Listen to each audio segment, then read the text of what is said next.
Ladies and gentlemen, another shitty day, but maybe a video tutorial will brighten it up. Today we have something that is probably very illegal to do, but something that I've done anyways. I just don't give a shit so much. And also trying to make a section for a song, so I was like, the stakes are so high that I'm willing to bend the rules to make it. I got something cool that I'll show you today. Is it actually illegal, or am I just nuts? I think the second thing is more accurate because it's not really legal. I just used a reference track to create a section and it turned out exactly perfect. So basically, if you don't know how to make a certain section or what to do in a certain part, go to Spotify, record it, put it here, and then use it as a reference track. So I'm gonna show you the reference track and what I did, and I'm gonna break down the whole thing, show you how you can make some similar, and we can both learn from it. I mean, I already know how to do it, but you will learn from it. That's the breakdown of the reference track.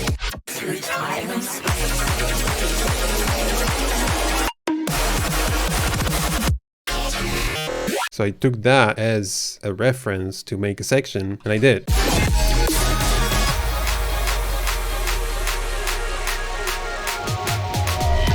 It's time to come over to the dark side. Listen.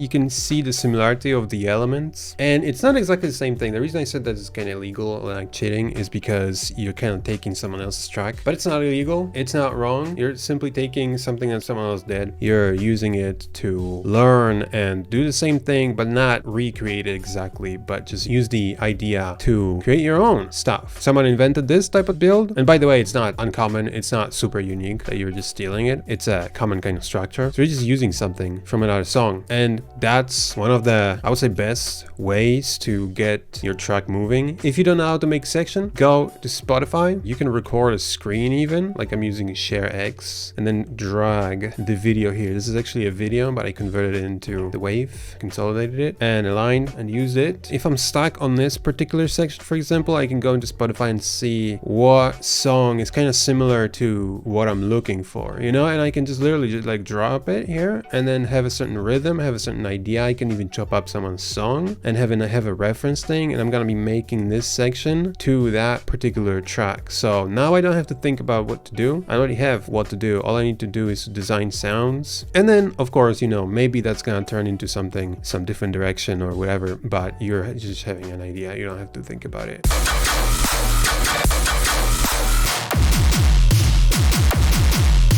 It works very well. Before I go into the breakdown of how things are done, because there's a lot of cool tricks inside of it, I'm gonna play back the whole thing actually, so you get the context of the whole track.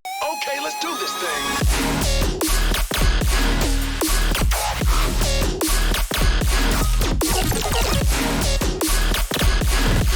Yeah.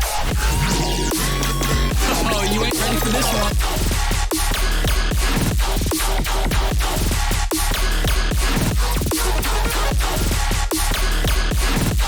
Yeah.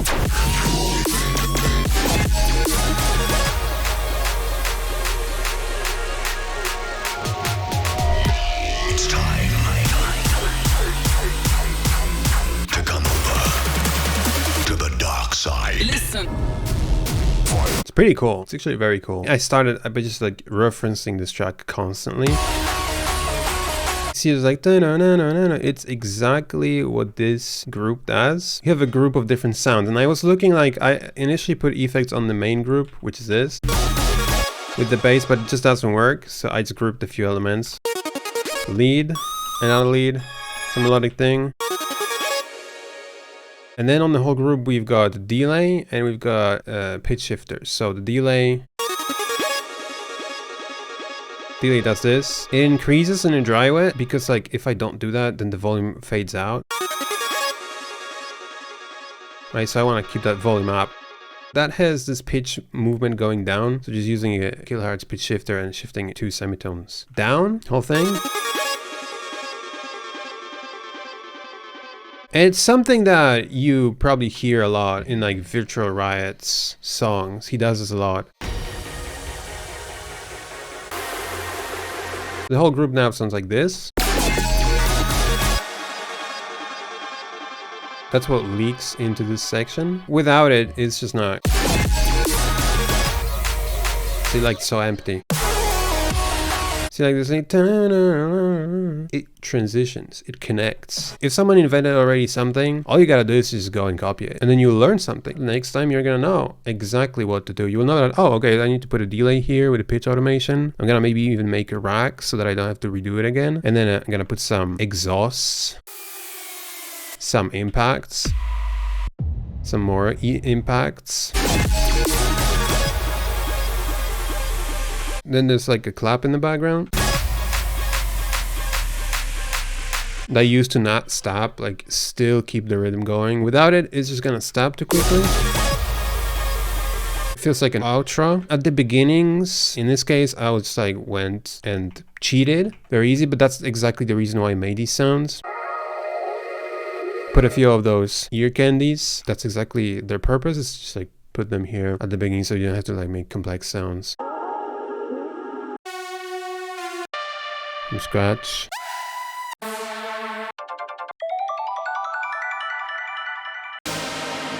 You just put them at the beginnings of the section, and you can also reverse them.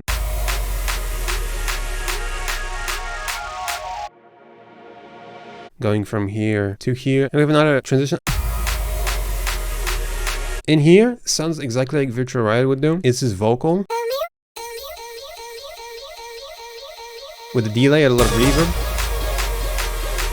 Exactly sounds like VR. Some brightening, reverb. OTT. Glowing everything in chroma. Putting it, making it colorful.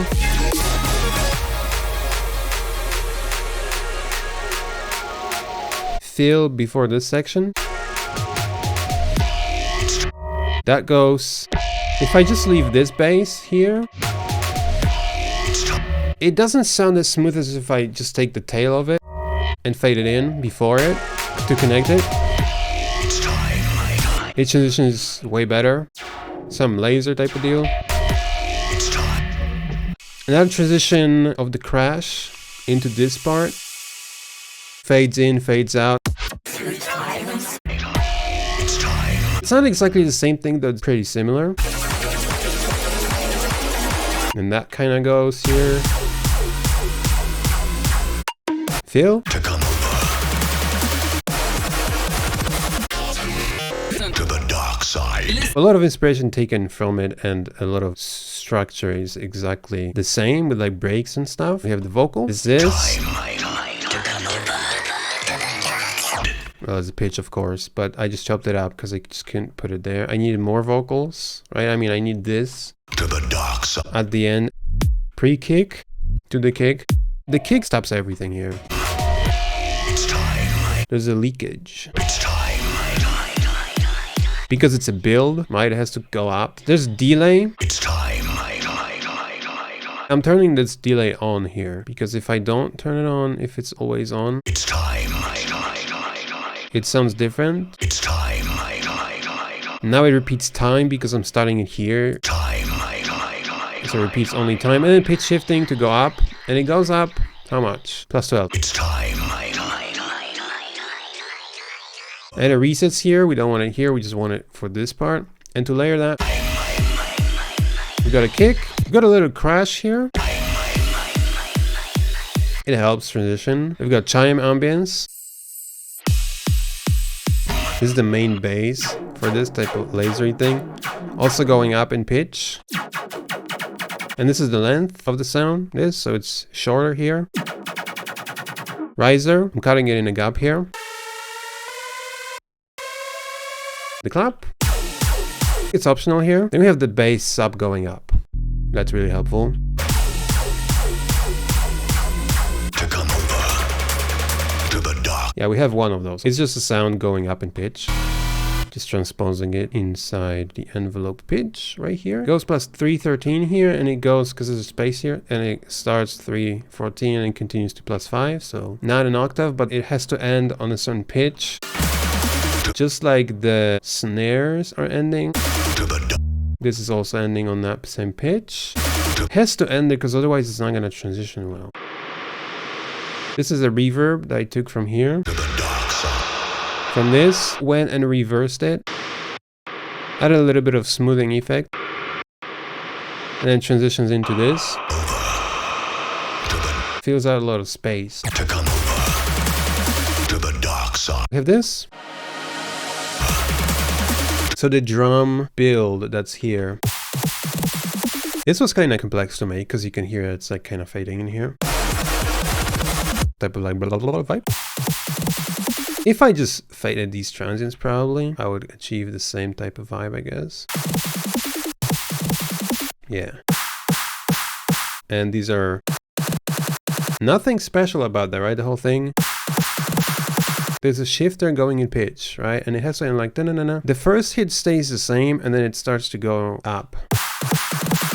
Right here. Da-da-da-da. So here's the deal. If you use a pitch shifter, you have to have some sort of crazy quality pitch shifter because otherwise you're gonna get like grains. If I use, let's say, kilohertz pitch shifter and try to pitch it up, like what is this? Grain size low. Sucks. It sucks. It sucks. It just sucks. Even if I go to shifter, pitch, kind of same thing, right? There's a pitch monk pitch shifter. It does not do that thing. But see, it's not quality. Like it's better than the grainy ones, but it's not quality. But the frequency shifter does not do that at all. It just shifts all the frequencies to the right side. You can see that here especially. It just moves them and there's no quality loss. It just sounds great. So some OTT to glue things together because there are two elements standing out from each other. So there's OTT gluing them together. And this has this, by default, it sounds like this. One of the polychrome builds, but I'm trying to make it not so sustained, more staccato. So that's the whole thing, and it's really nice because it just transitions so smoothly. The whole song feels like it's one piece. It's not like there are different elements. Sometimes you listen to songs and sometimes you make songs and you make certain section that's like just disconnected from it. It's not a continuation of it, it's just disconnected from it. It's like there, kind of fine, but it's not continuing, it's not transitioning smoothly. This one does, and it has a certain feel, it has a certain theme. It's not boring, it's complex, and it's unique, and it has a personality. There's a lot of movement, a lot of interesting elements going on. Would I make it without a reference track? Probably not, because, well, maybe I would, because I would need to discover how to make it. But hey, I don't have to discover anything because someone already did discover how to make that. All I need to do is to put a reference track right here, listen to it, recreate it with my own sounds, adding my own twists, making it fit the song, and learn how that was made. So now I know, and now I can reapply it to other songs that I'm gonna make in the future. And that's the main deal. So the takeaways here, if you're trying, because this is a build-up section, right? If you're trying to make build-ups, of course, the first thing at the start of it, you gotta put like a few of the exhaust impacts and sweeps down.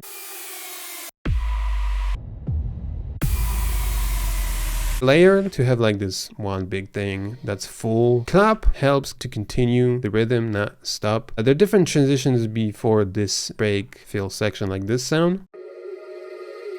Like this sound reversed. It's actually this sound, but reversed. And then this sound. All of them at once. Then you add a fill here. And another transition element to this bass. To stop the section, you put a kick here. It's a fill, so you need to transition to this part, so you add some crashes. To make the build interesting and add personality, you add a vocal. It's time. You put a delay on the vocal and pitch shift so that it goes up here. It's time. Along with the kick, a little crash for transitioning. Additional one. Then you have different risers. This is more like a build section. This is more like an exhaust breakdown section, and it goes straight into the build here. So then here you have definitely risers. So that includes bass risers, sub risers. It includes the basses risers. Going up includes actual risers. There are claps. They're optional in this case. The claps on kicks. Going on, there's some extra chime ambiances to keep the style going. And then some additional riser in the background, adding beef to the whole section because otherwise it's kind of empty. break here that you fill in with either like sound fills like this, like this, but also the vocal. You add this to transition to this to fill the space, and also you add a drum fill that goes up in pitch and ends at the correct pitch. And here's the core theme of the pre-drop vocal that's going to have an impact on what this section is going to be about. To the dark side. And then you add whatever is supposed to be there, and you end up with good stuff.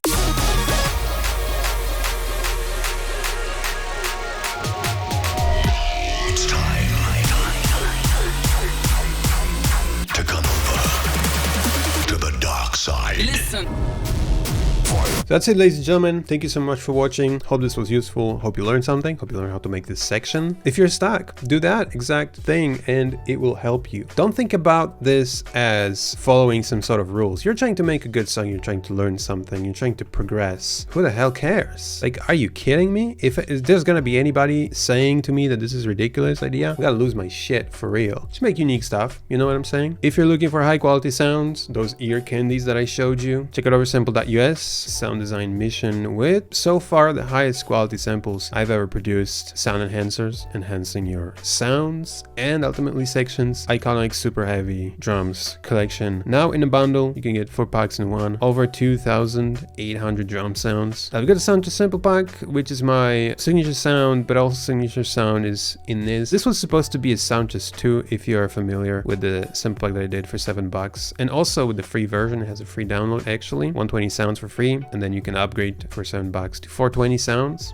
Get it? The sound design mission was supposed to be sound just 2 actually, but I named it sound design mission because I had a mission to just sound design sounds for a pack, and I ended up using this idea because it's actually a cool idea. So there's a shit ton of cool sound in here. The best ones I've made so far. Artist inspired sample packs, Flume inspired, Skrillex inspired, Porter Robinson inspired, or genre packs like color bass or hyperpop or drill. But also at oversampled.us there's a lot of free content that you can get from project files, from free packs, from racks and serum presets to a super useful AutoHotkey script for Ableton that I use literally in every single project that speeds up your workflow heavily. So that's it from me. Hope this was useful. Have a great day and see you soon.